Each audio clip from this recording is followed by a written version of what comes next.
Today's story is one of those stories that, kind of just haunts you for the rest of your life. And it's just kind of really, really creepy and kind of just traumatizes you for pretty much ever. So, this is the story of when I almost got left behind. Now, this was in 2009. I was age 9. And so, just a little kid back then. And my mom and my two older brothers and I, we were all going on a trip to Iowa. And we were actually going to be doing this by using the Amtrak Rail Company. So we were going to be taking a train all the way to Iowa, which was actually really fun. And I've never been on a train before, like going to another state before, so that was pretty fun.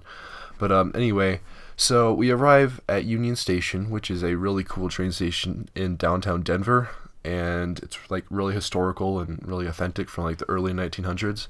But anyway, it's really cool. But there, it seems like you have to wait forever because it seems like the trains are always delayed. So anyway, here we are. We're waiting about 5 hours. It's this massive train station. We're like the only ones in there because everyone else has either caught their train or they're arriving and just leaving. So anyway, we're here. The train is delayed about 4 or 5 hours. So we end up waiting about 5 hours. And then we finally, after a ton of time, after 5 hours, the train, we finally hear it come in, and it comes. So we board the train, and it's about midnight at this time. So keep in mind, we got there at the train station around 6:30, 7 o'clock, and we got all situated and whatever. And by that time, it was about midnight when we actually got onto the train. So yeah, we get on the train, and it starts to go, and so we're all fine, and we try to sleep. And then we start sleeping until we reach the station, because every few hours or so the train will stop just so everyone has a break and whatever. So we hop out, and it's getting pretty early. I mean, it's still a bit dark. I guess you could say it's like a little bit before the sun rises up, and I guess that would be dawn, whatever. But anyway, so we get to the station, we hop out, and it's like dawn. And we just notice that there's this super, super creepy abandoned train station that is where we stopped at. And it's really creepy, it's really dark inside. It's abandoned, there's broken windows, and there's vandalism everywhere. And it just felt really dark. So anyway, my mom decides that it's a great idea to get a picture of the train, the front of the train, the engine. And keep in mind, this is a really long train. So we're all like, okay, well, let's go get a picture. So we run to the engine of the train where the conductors are. And it's... I don't know what we were thinking. But let me just paint the picture. So think of this train. There's 6 passenger cars. And 2 sleeping cars and 1 dinner car, which has skylights. It's made out of glass, and each of these cars are 40 to 50 feet long. So this is not a very short train. And so we were actually on the second to the last passenger car.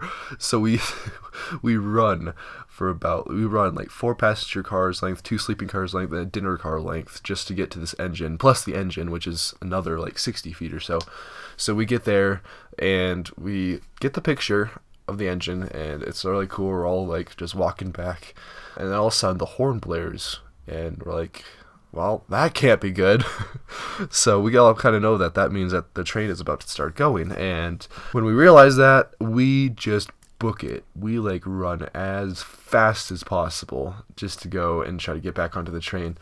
So I don't think I probably ran faster than I've ever ran in my life. And we hear the compression of the brakes start to disengage, so they were starting to ease off the brakes and start going. And that was so freaky. I was just running so fast. And all the other passengers on every single car on the side facing the station was just staring at us just as we were running. They were just looking at us, and some were just I don't know, some were just giving us weird glances. Some were just giving us the most stupid glance ever, we're the biggest idiots on earth. But so these people are staring at us as we're running, and finally we get to our car, and we safely get on the train. And every other passenger, we are the last passengers to get on the train, and every other passenger has already been on side. And as soon as the employees of the or as the conductors or whatever close the door to our car, the train starts moving. So we were literally probably 5 seconds away from being left behind on this train, and it was the scariest experience. It was crazy. As soon as we got on the train, it started moving, and that was so creepy. So yeah, was quite traumatizing, and I actually have the picture still, so I'll put it up right here if you guys want to see that.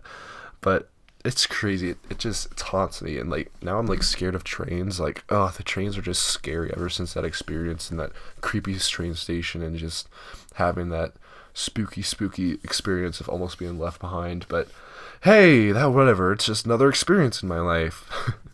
But anyway, guys, that is the story of when I almost got left behind on a train heading to my trip to Iowa.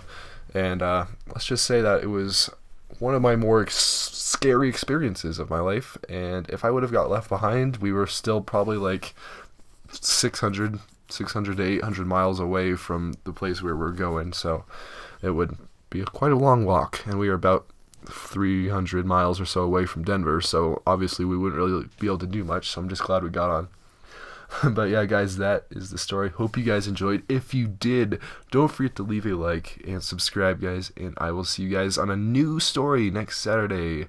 Bye, guys.